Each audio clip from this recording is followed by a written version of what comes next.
Hello प्यारे बच्चों, कैसे हैं आप लोग? उम्मीद करते हैं आप स्वस्थ होंगे, मस्त होंगे और बहुत अच्छे से अपनी पढ़ाई कर रहे होंगे। प्यारे बच्चों, आज के हम हमारे यूट्यूब लेक्चर में समझेंगे क्लास 7 हिस्ट्री चैप्टर 1, जिसका नाम है new beginning cities and states. प्यारे बच्चों, इस चैप्टर को शुरू करने से पहले मैं आपसे एक क्वेश्चन पूछना चाहता हूँ। वो ये है कि आप सबने कभी कहानियां सुनी हैं? कौन सी कहानियां? तो आपने कभी सुना है कि पुराने समय पर राजा महाराजा हुआ करते थे? तो आप सबका जवाब आएगा कि सर हाँ, मैंने कहानियां सुनी हैं। और जनरली बच्चे बहुत सारे अभी भी सुनते हैं। सर, इस एग्जाम्पल से इस चैप्टर का क्या रिलेशन? तो आंसर ये है कि इस चैप्टर में हम राजा महाराजाओं की कहानियां पढ़ेंगे। कौन से राजा की पढ़ेंगे? कोई स्पेसिफिक राजा की कहानी नहीं पढ़ेंगे। इस चैप्टर में हम समझेंगे कि किंगडम्स कैसे बने थे, पहले इंसान किस फॉर्म में रहता था सोसाइटी में, फिर सेटल्ड फॉर्म कैसे डेवलप हुई, है ना। धीरे धीरे ग्रेजुअल डेवलपमेंट समझेंगे हम। प्यारे बच्चों, कौन कौन से पॉइंट्स हैं जो इस चैप्टर में हम कवर करेंगे? तो चैप्टर है इंट्रोडक्शन, जिसमें कौटिल्य का थॉट है, उसे डिस्कस करेंगे। इसके बाद फर्स्ट एंड सेकंड अर्बनाइजेशन हम समझेंगे। इसके बाद समझेंगे हड़प्पन सिविलाइजेशन, जिसे हम कहते हैं फर्स्ट अर्बनाइजेशन, उसका डिक्लाइन कैसे हुआ। इसके बाद हड़प्पन सिविलाइजेशन के डिक्लाइन के बाद 1000 ईयर्स का गैप रहा।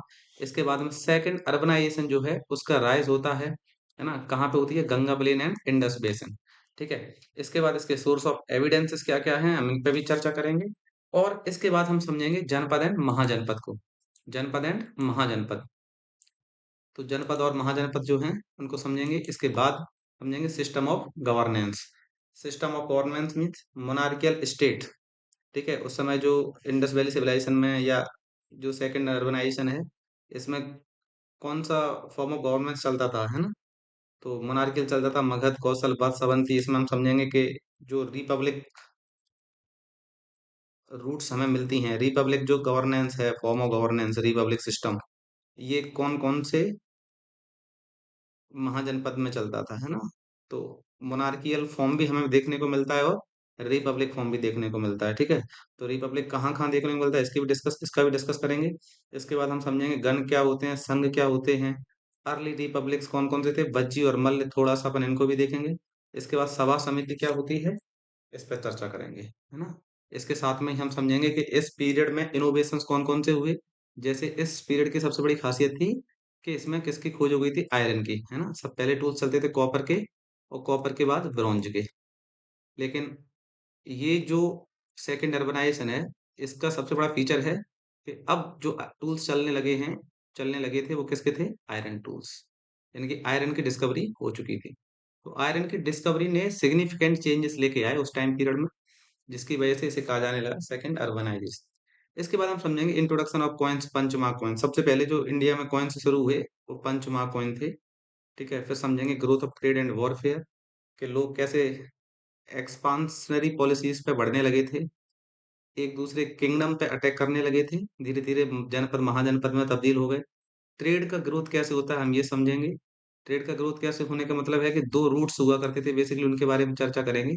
सबसे पहले जिसका नाम है उत्तरापथ एंड दक्षिणापथ, है ना, इनकी भी चर्चा करेंगे। अगला टॉपिक रहेगा हमारा वर्ण जाति सिस्टम। तो वर्ण और जाति सिस्टम कैसी थी उस समय की, सोशल स्ट्रक्चर कैसा था, ये समझेंगे।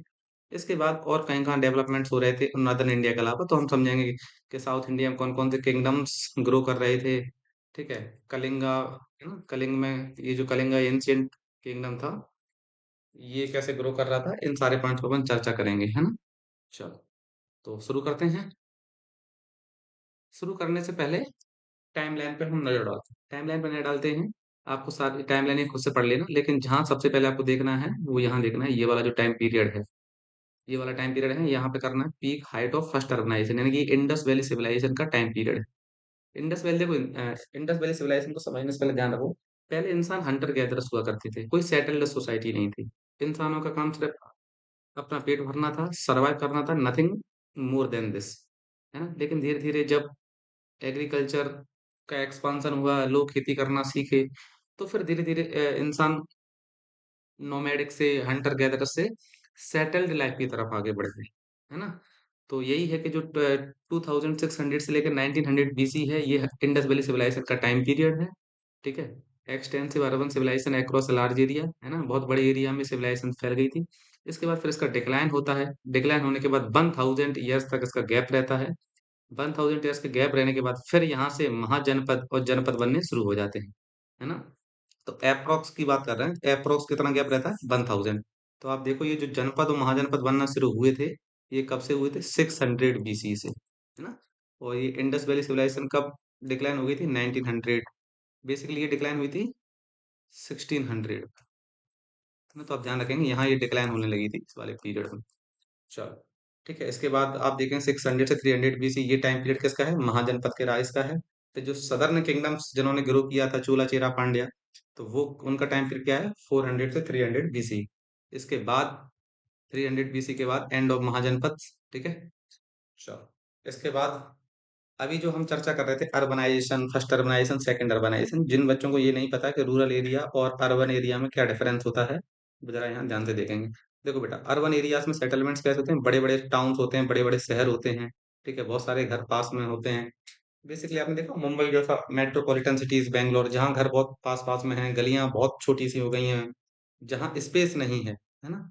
तो सेटलमेंट ऐसा होता है कि बिग टाउन्स और सिटीज, वहीं गांव में मतलब छोटे छोटे गांव होते हैं रूरल एरिया में, कुछ ही घर होते हैं और बहुत ज्यादा स्पेस होता है, आप सबने गांव में देखा हो। इसके बाद ऑक्यूपेशंस क्या है, जनरली शहर में लोग सर्विस प्रोवाइड करते हैं, ट्रेडर्स हो गए, शॉपकीपर्स हो गए, ऑफिशियल्स हो गए, है ना?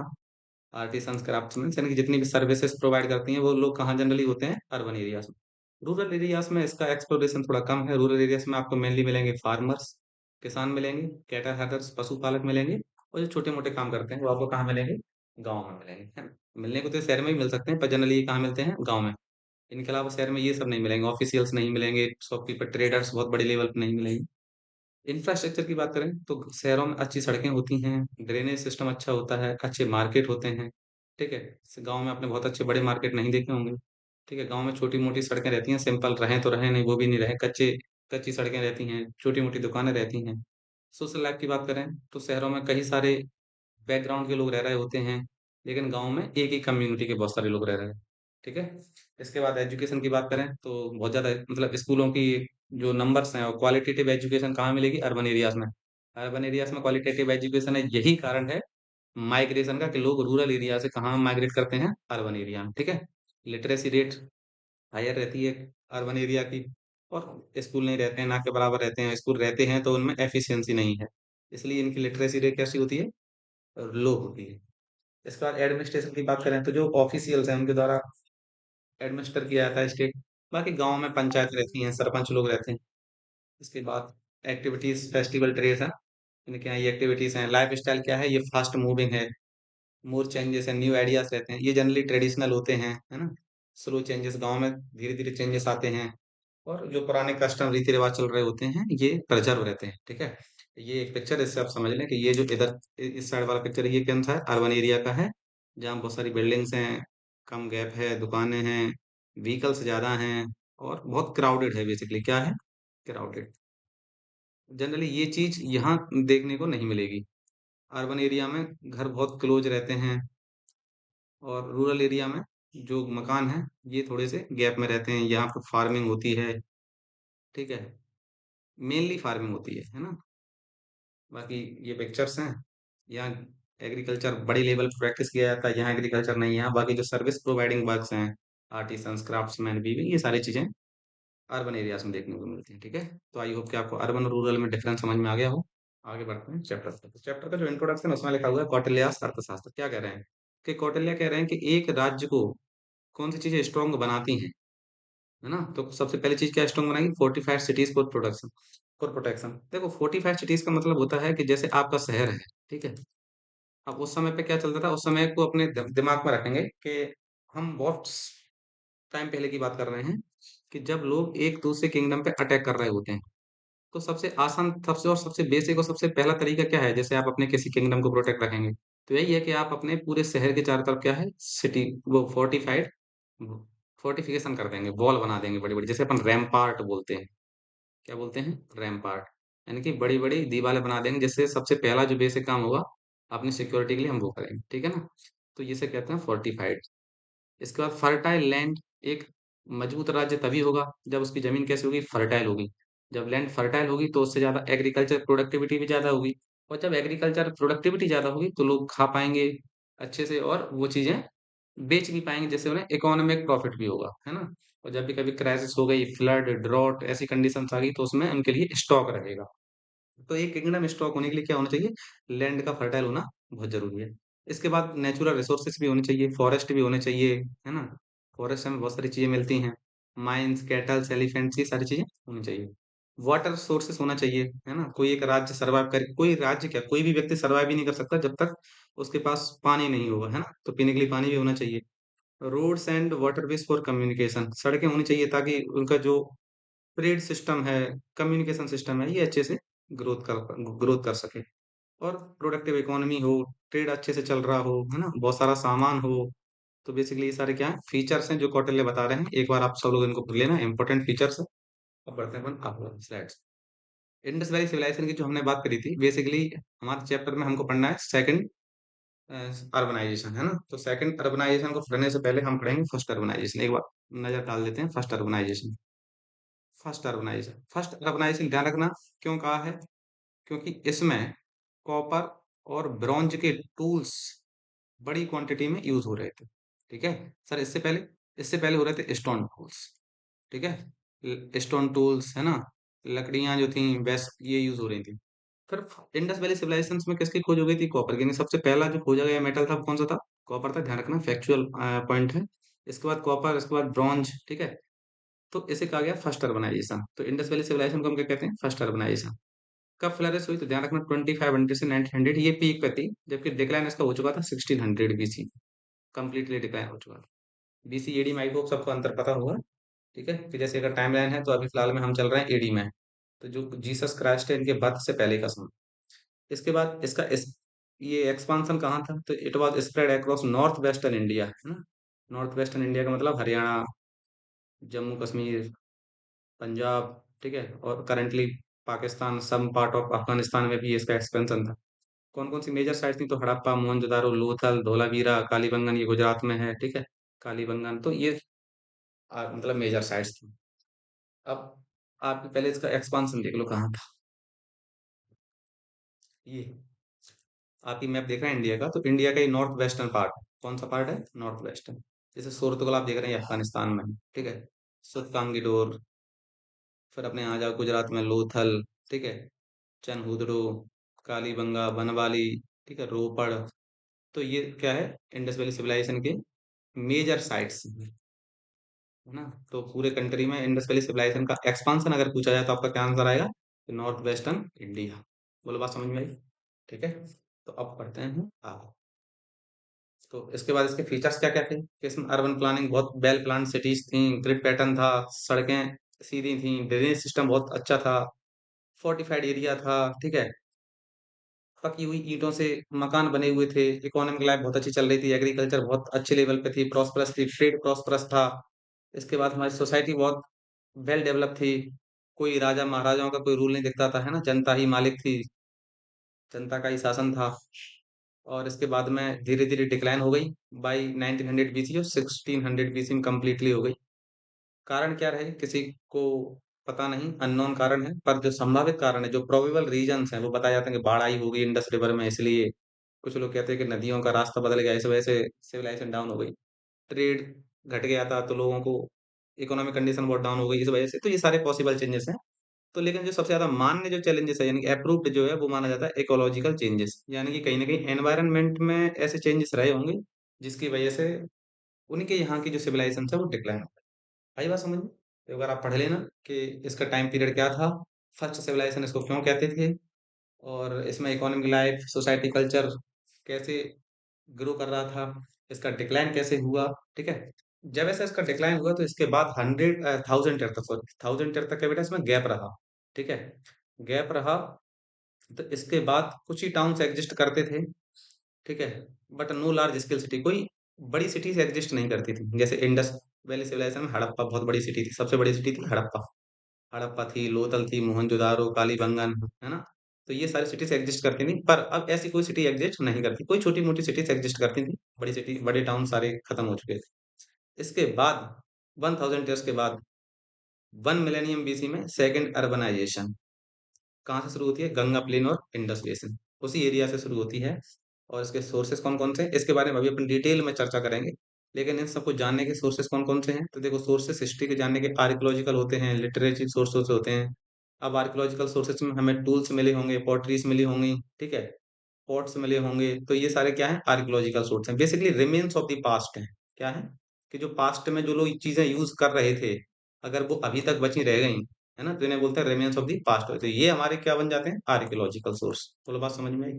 इसके बाद लिटरेरी सोर्स, लिटरेरी सोर्स का मतलब होता है कोई भी टेक्स्ट उस समय लिखा गया हो, ठीक है, कोई भी बुक लिखी गई हो जो अभी तक एग्जिस्टेंस में हो, या अभी तक डिस्ट्रॉय नहीं हुई हो कंप्लीटली, अभी तक बची हो, सेफ हो, तो वो एक सोर्स बन जाता है हिस्ट्री को जानने का, है ना। तो ये सोर्सेस हैं। इसके बाद सेकंड अर्बनाइजेशन आगे बढ़ते हैं, जो कि हमारा मेन टॉपिक है।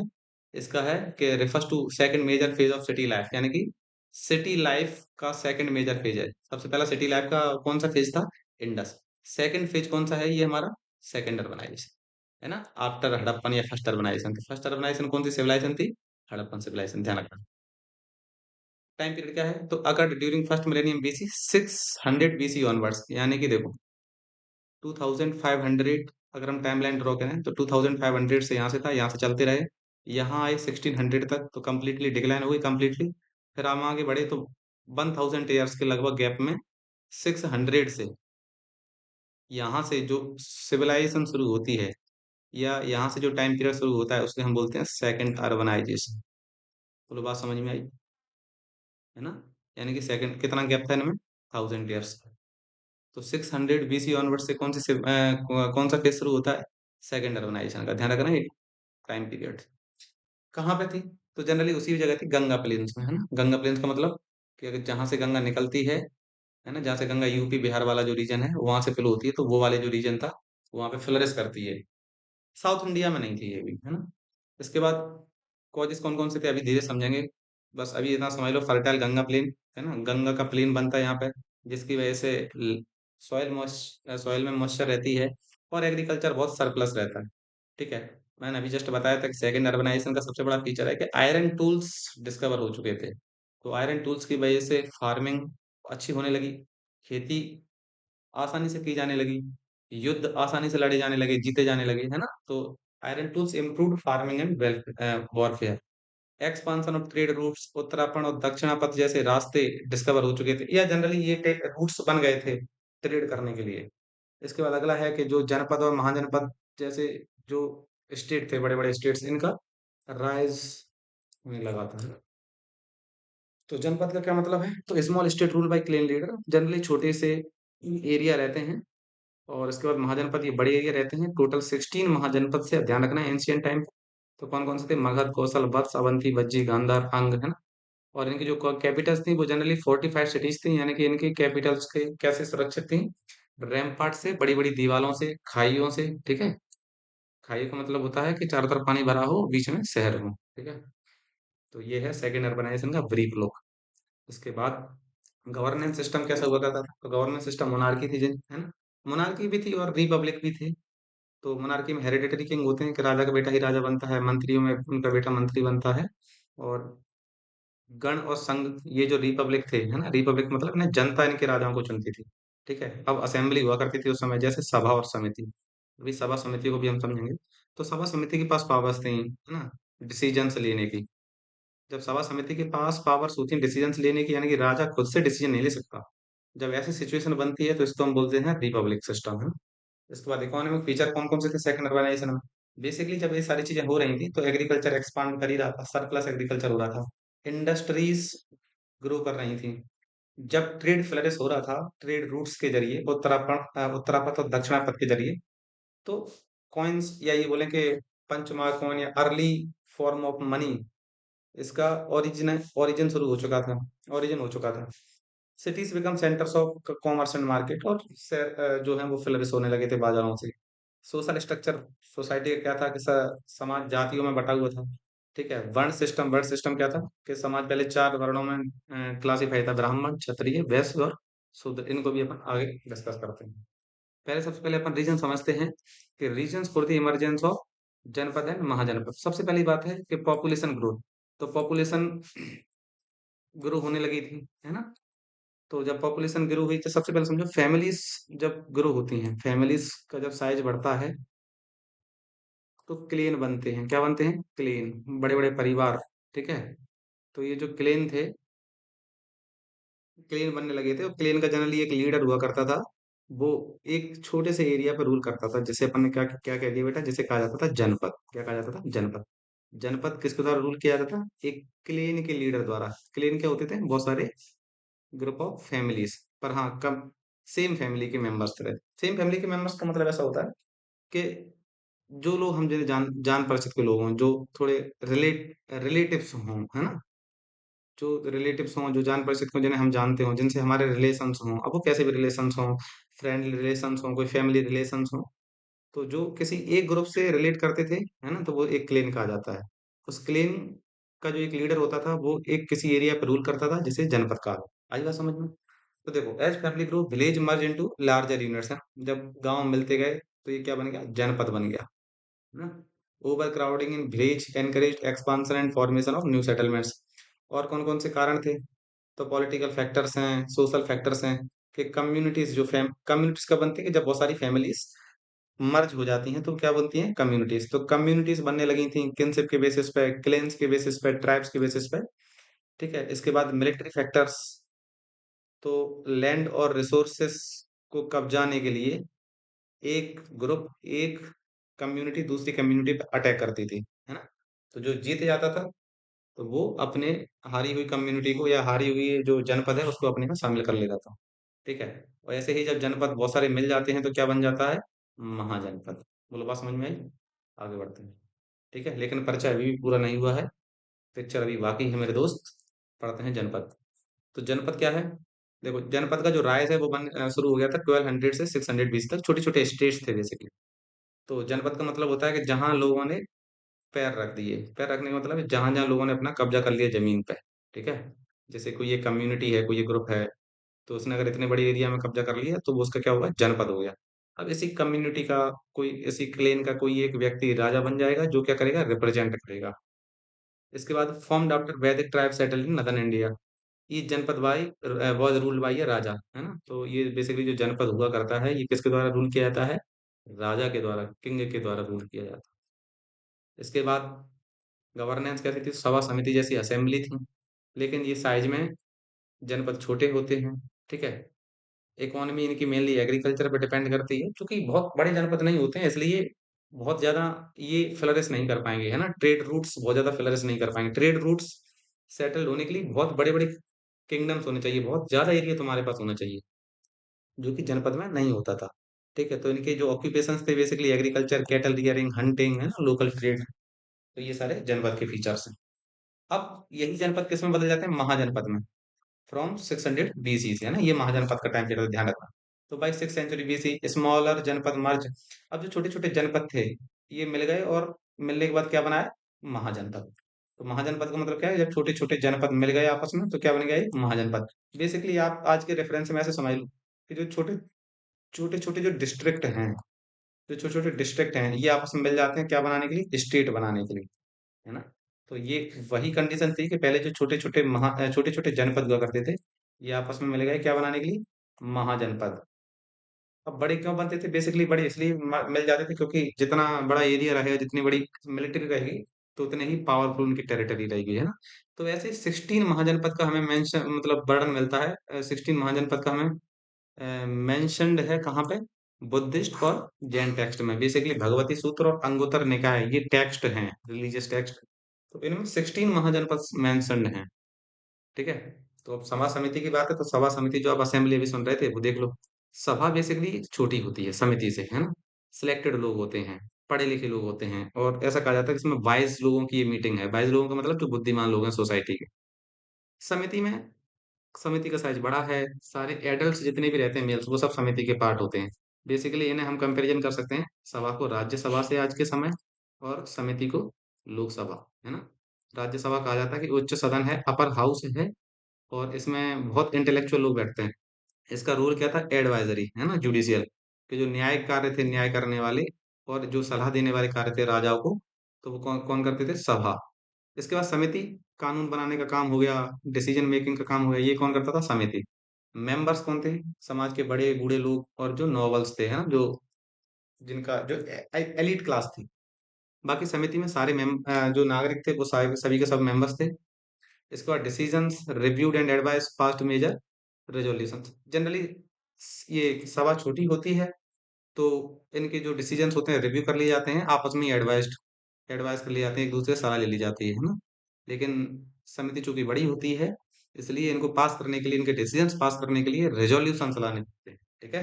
तो आज के आप लोकसभा और राज्यसभा से समझ सकते हैं, सभा समिति भाई को समझ में आ गया होगा। इसके बाद बढ़ते हैं आगे। तो महाजनपद के कौन कौन से फीचर्स हैं, महाजनपद के फीचर्स को समझ लेते हैं। तो देखो कैपिटल्स बड़ी रहती हैं, फोर्टिफाइड सिटीज, आई थिंक आपको फोर्टिफाइड समझ में आ गया हो कि जो शहर हैं उनके चारों तरफ सिक्योरिटी का होना। अब सिक्योरिटी उस समय कैसी रहती थी, सैनिकों की तो रहती थी, जनरली ये रहती थी रैमपार्ट्स की। किसकी रहती थी, रैमपार्ट्स। रैमपार्ट्स का मतलब होता है बड़ी बड़ी दीवारें बना दी, है ना, सेफ्टी के लिए। तो अभी दिखाएंगे भी कि रैमपार्ट्स कैसे होते थे, फोर्टिफाइड सिटीज कैसे होती हैं, एडमिनिस्ट्रेशन कैसा होता था। तो बेसिकली मोनार्की ही जनरली रहती थी, लेकिन कुछ जो महाजनपद थे जैसे बज्जी और मल्ल, इनमें रिपब्लिक फॉर्म ऑफ गवर्नेंस देखने को मिलता है ना। तो बज्जी और मल्ल में बेसिकली जो पावर है वो किन के हाथ में थी, असेंबलीज के हाथ में, ठीक है। तो इनके जो रूलर्स होते थे वो कौन इलेक्ट करते थे, असेंबली। अब असेंबली में कौन कौन सी थी, सभा और समिति, ठीक है। इसके बाद इकोनॉमी, बेसिकली जब महाजनपद का एरिया बहुत बड़ा होता है तो ये एग्रीकल्चर भी इनका सरप्लस में रहता है। ट्रेड इनका बहुत बड़े लेवल पे रहता है, trade expanded the first use. और जब ट्रेड फ्लरिश करने लगता है तो बेसिकली हमें मनी की जरूरत पड़ने लगती है। तो ये पंच मार्क कॉइन जो है, इनका फर्स्ट यूज देखने को मिलता है। सोसाइटी सोशल स्ट्रक्चर कैसा था, तो जो समाज था वो वर्ण और जाति सिस्टम में डिवाइडेड था, ठीक है। इसके बाद मिलिट्री कैसी थी, तो ये चूंकि महाजनपद बहुत बड़े किंगडम हुआ करते थे, तो लाइक एम्पायर। तो जब ये इनका एरिया बहुत बड़ा है, और तो इनको अपने बड़े एरिया को मेंटेन रखने के लिए बहुत बड़ी आर्मी रखनी पड़ती है, ताकि कभी अगर नेबरिंग स्टेट से कोई अटैक हो जाए तो डिफेंड कर सकें, और कभी कभी हम उन्हें हरा के वो एरिया अपने में शामिल कर सकें। तो आई होप आपको महाजन का फीचर समझ में आ गए होंगे, ठीक है। अब आप देखो फोर्टिफिकेशन कैसा होता था। देखो आपने देखा है ये किला है ना, ये पीछे है, इसके पीछे सिटीज हैं। क्या है, सिटीज हैं। सिटी के बाहर ऐसी एक स्ट्रक्चर बना दिया जाता है दीवार का, है ना, ताकि जो अटैकर्स हैं वो जनरली शहर में आसानी से घुस नहीं पाए, ठीक है। तो ये हो गया फोर्टिफाइड सिटीज, क्या हो गई, फोर्टिफाइड, या हम इन्हें बोलते हैं क्या कर दिया, फोर्टिफिकेशन कर दिया, ठीक है। और इनको बोलते क्या है, तो ध्यान रखना, रैम पार्ट्स, क्या बोलते हैं, रैम पार्ट्स। अब ये जो आप देख रहे हैं, ये जो खाई सा आपको दिख रही है चारों तरफ, ये जनरली इसलिए बिल्ड की जाती थी ताकि जनरली रात में या अंधेरे में कोई भी जो इन्वेडर होते हैं वो अटैक ना कर पाए और हमारे इस किले पे कब्जा ना कर पाए, है ना। तो अपने सेफ्टी और सिक्योरिटी के लिए इसका निर्माण किया जाता था, है ना, रात में उनको देखेगा नहीं। तो जनरली ये जो है पानी की एक खाई बना दी जाती है जिसे हम बोलते हैं मोट, MOAT। तो खाई या ये जो मोट का निर्माण क्यों किया जाता था, आई थिंक सबको पता चल गया होगा। इसके बाद बढ़ते हैं आगे।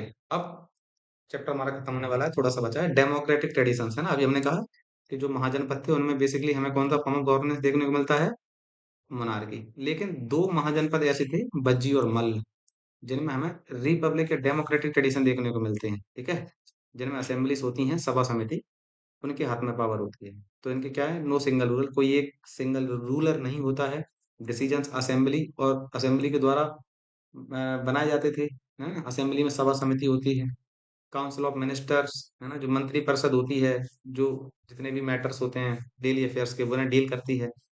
इनके जो चीफ होते हैं, चाहे राजा हो गया, प्रेसिडेंट, ये क्या है, एक टर्म के लिए इलेक्ट किए जाते थे, ठीक है। सिटीजन्स के पास वोट देने का, डिबेट करने का अधिकार होता था। तो बेसिकली ये आपको ध्यान रखना, कौन से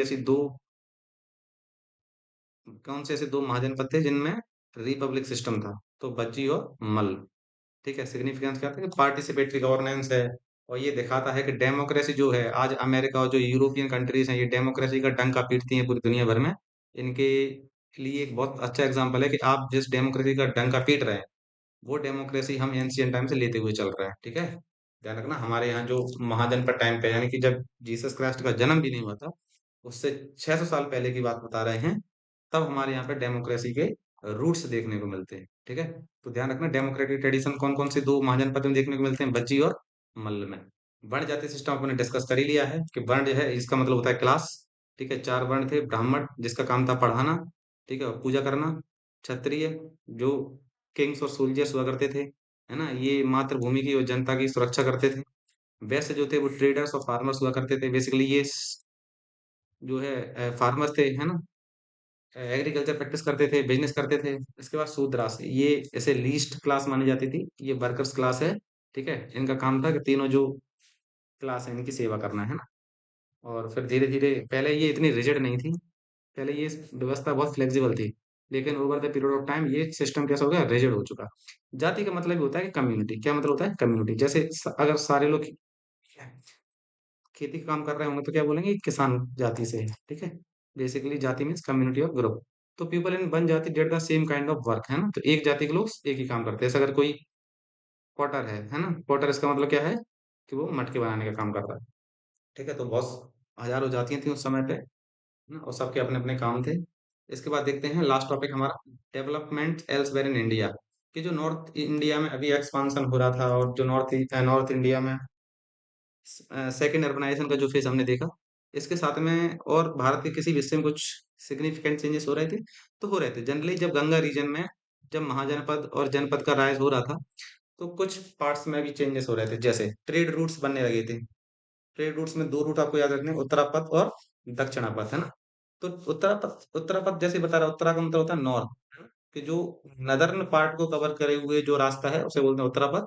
और दक्षिणापथ का मतलब होता है जो सदर्न पार्ट जो कवर किए हुए हैं वो है दक्षिणापथ, है ना। तो पहले आप इसको देख लो, जैसे ये आपको ग्रीन कलर में ये जो रास्ता दिख रहा होगा, इसे है उत्तरापथ। बेसिकली ये बंगाल के ताम्र लिप्ति से शुरू हुआ है, ताम्र लिप्ति, लिप्ति दिखाई नहीं देगा इससे। तो ये बंगाल के कहाँ से शुरू हुआ है, ताम्र लिप्ति से। ठीक है, ध्यान रखना,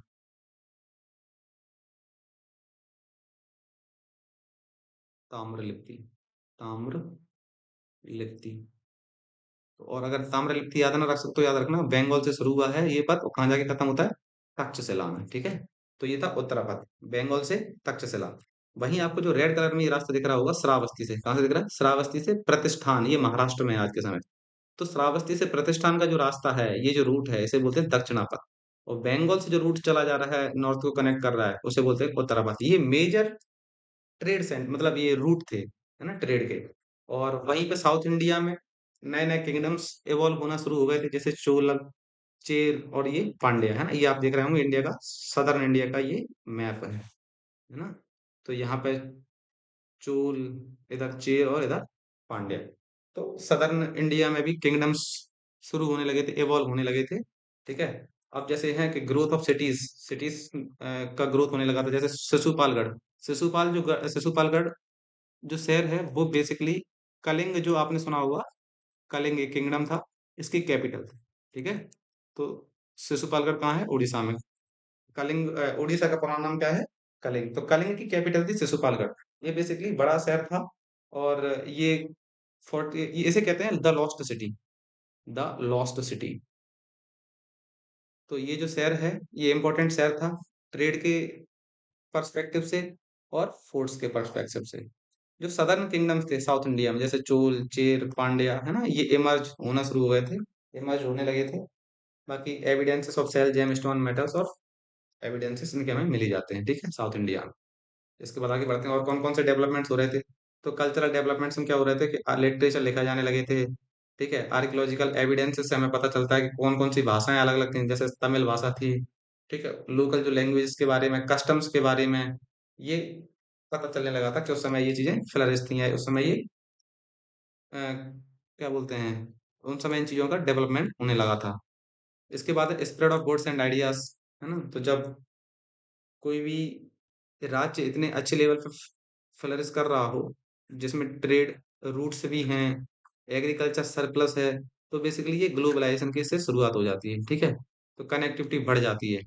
तो जब कनेक्टिविटी बढ़ती है, तो सिर्फ सामानों का ही आदान प्रदान नहीं होता है, सिर्फ गुड्स ही एक जगह से दूसरी जगह मूव नहीं करते हैं, आइडियाज भी मूव करते हैं। ठीक है, तो by 300 to 100 BC much of the Indian subcontinent was connected through trade, travel and sharing of culture. तो बेसिकली सामान होने लगा, है ना, ट्रेवल, लोग ट्रेवल करने लगे उस रूट से, जिससे कल्चर शेयर होने लगा। तो इससे क्या हुआ, एक दूसरे से कनेक्शन बढ़ गया। शिशुपालगढ़ के बारे में आप सब लोग समझ लें कि शिशुपालगढ़ जो है वो आज के उड़ीसा में है।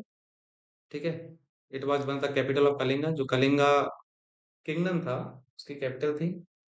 Considered one of the largest and best preserve ancient fortification, है ना, ये शहर जो है फोर्टिफिकेशन के लिए जाना जाता है।